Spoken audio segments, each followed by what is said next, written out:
c'est Liliade et aujourd'hui on va parler d'un animé que je kiffe. Il n'y a eu qu'un seul épisode, mais franchement gros coup de cœur direct, voilà il m'a attrapé, ouais j'adore. Ça se nomme Sabuki Bisco, c'est disponible sur Crunchyroll et là je vais te balancer le synopsis, tu vas voir, c'est caliente.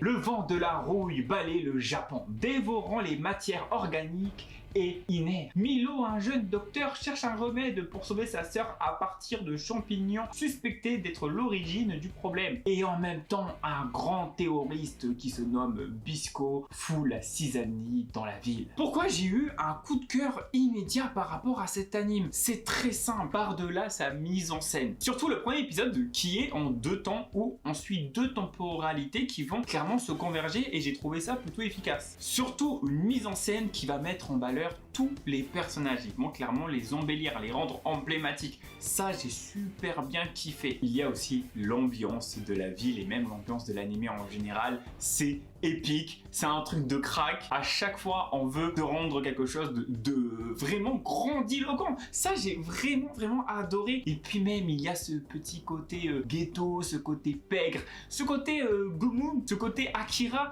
que j'aime beaucoup. D'ailleurs, je crois qu'il y a une ref à Akira d'un moment où on voit un personnage qui raconte plus ou moins la même phrase qu'un autre personnage dans le film Akira. Ça se voit que c'est un hommage fort à tous ces films, à tous ces mangas qui parlent de la SF. C'est vachement cool et puis même ça ironise certaines scènes. Il y a aussi les armes dans cet anime que je trouve assez drôle. C'est des champignons. En fait, les champignons fool'usable dans ce monde, ça crée aussi la rouille de ce que j'ai compris. Alors ça, j'ai trouvé ça trop cool. Ça me fait penser à Doro parce que vous connaissez normalement les gens qui savent qu'il y a un personnage qui maîtrise les champignons. Et bah là, j'ai l'impression que c'est un peu la même chose en moins cheaté. J'aime bien ce qu'on nous donne. J'ai l'impression que dans cet univers, il y a plein de crevures, qu'il va y avoir des retournements de situation, il y a vraiment cette vibe épique, l'animé est très coloré, il a plusieurs nuances de couleurs pour nous raconter certaines scènes, il y a aussi la bande son qui marche énormément bien, la bande son elle est vachement cool, il y a vraiment ce côté un peu jazzy, mais il y a aussi ce côté très film thriller,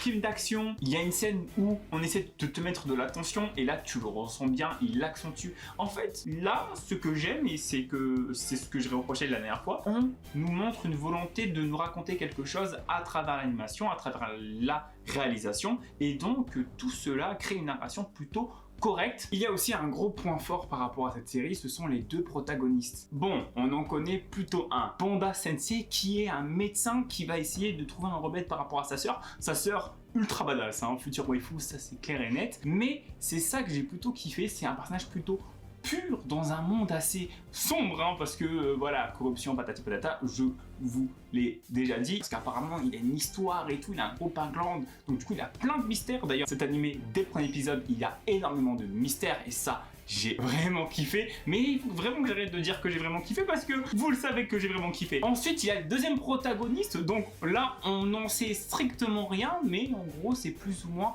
un grand théoriste, un gros bandit, le mec qui, avec un arc, il crée des champignons géants partout dans la ville. C'est un gros crack, ça se voit à travers sa tête que ça va être un mec totalement badass. Lui aussi, il a l'air enrobé de mystères de fou. Pourquoi en fait il fait ça? Pourquoi il crée énormément de dégâts, de meurtres? Ça se trouve pas du tout, ça se trouve même le gouvernement dans cette œuvre nous mente. C'est ça qui rend l'animé ultra bon parce que je trouve que cet anime, il a vraiment une âme. Bref, si vous aimez la science-fiction, les scènes cool, les personnages badass, vous êtes au bon endroit. Foncez.